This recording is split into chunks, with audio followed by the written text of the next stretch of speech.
Long before hearing that Leonard Nimoy passed away, which deserves its own little vlog, I'm going to talk about him in a minute because I really enjoyed him.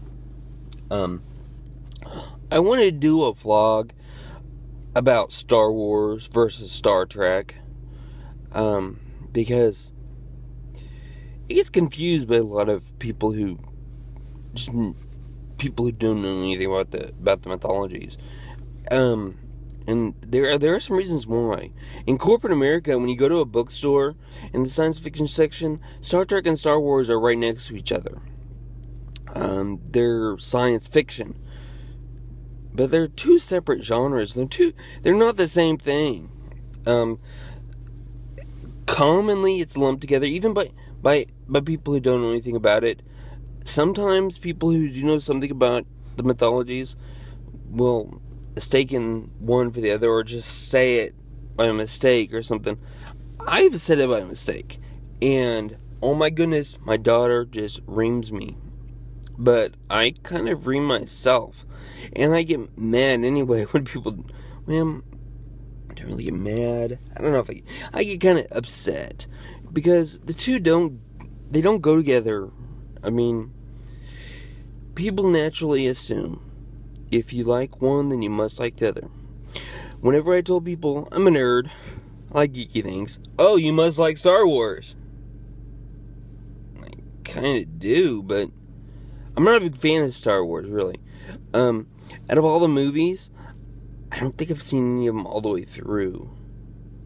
Maybe I've seen them years ago, I'm sure. But whenever they re-released the Star Wars New Hope, I was in college, and on opening weekend, I guess it was digitally remastered or something. I don't know why they re-released it. Oh, they re-released it right before Episode 1 came out. But anyway, when I went to New Hope, it was with a group from college. The theater was packed. I mean, it was like every seat was taken. I've never seen that. I've never seen every seat full. And this was before the movie started. And they paused the movie a couple times in between reels and gave out prizes. I mean, it was like a big deal.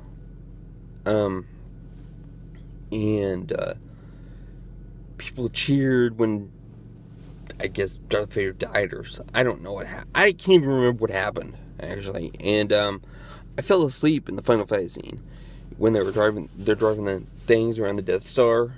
I fell asleep. I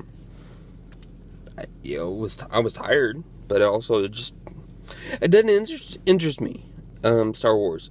But see, it's an opinion thing. It's not, and you can't compare the two. Star Wars is not as good as Star Trek. No, because they're so different. They really are.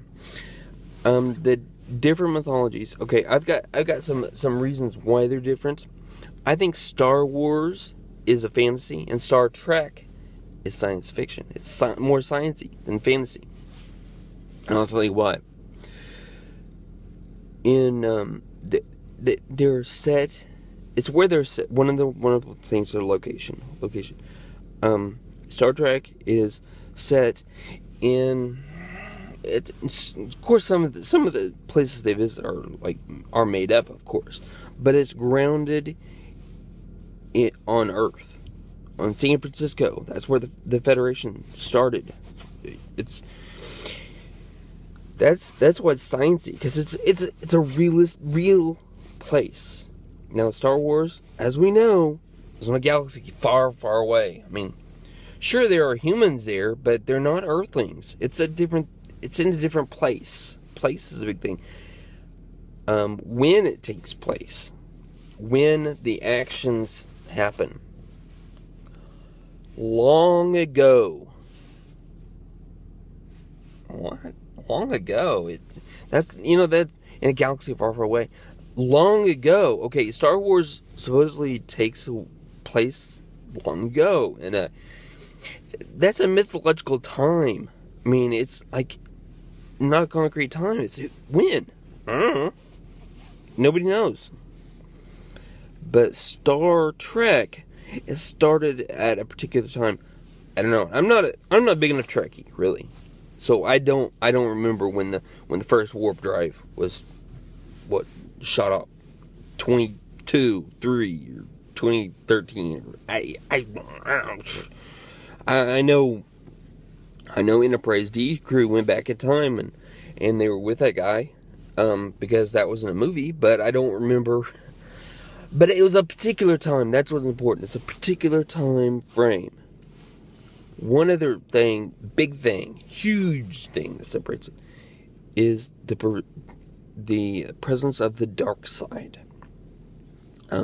Star Wars is about the dark side versus the light side, the Jedi Force, I guess. It's a spiritual type thing, and that's another thing that makes it fantasy. It's a spiritual thing. There is magic, kind of. I mean, when you use the Force, you do things that can't be explained. Yoda does things that can't be explained. He's able to move stuff, telekinesis and stuff. It's not called telekinesis because they don't scientifically call it anything. It's not scientific. It's just we use the Force. It's like magic, and that's what makes it a fantasy. Because Star Trek is not spiritual at all. Of course, there is a lot about morality in it, but it's not a good versus evil, light versus dark. They actually make it. They try hard, and they achieve it. To not mention God, not mention theology, not mention religion, spirituality at all. I mean, they pull it out of the mythology, and while doing so, they make it even more spiritual. I think because it's a big morality play for me, and I'm a Jesus freak, and yet I love something that's tries to be atheistic. I don't believe it can't be. That's another vlog. I don't think you can really not believe in something, but those characters don't believe in a God that we know of. Okay. Yeah, I'm gonna post this. When someone says, may the Force be with you. May the Force be with you. I'm like, you're mixing two things, dude. But I don't say it a lot because I don't want my inner geek to show. Sometimes I do, because I like people to know that I like Star Trek. I'm not. I use the title Trekkie, but I haven't seen most of the original series. I haven't seen very little of it. Never saw the animated series. Don't play the games or read the books. Haven't read any of the comics. I like Next Generation. Seen almost every episode, I think, of Next Generation, because when it was on BBC recently, I rewatched it, and a lot of them I'd seen before. I started Voyager and DS9 on Netflix. I mean, I used to watch them all the time when they were on, so I know the characters a little bit, but I started watching the series from the beginning, and I've watched the first couple of seasons of Voyager already. I've seen all the movies multiple times, including the reboots. I really like the reboots. Especially in the first one, whenever Spock showed up. That was cool. Because it was the old Spock and the young Spock. I was like, wow. But I don't think I'm really a Trekkie. But I like to use the name Trekkie. That's all I have to say about that for now.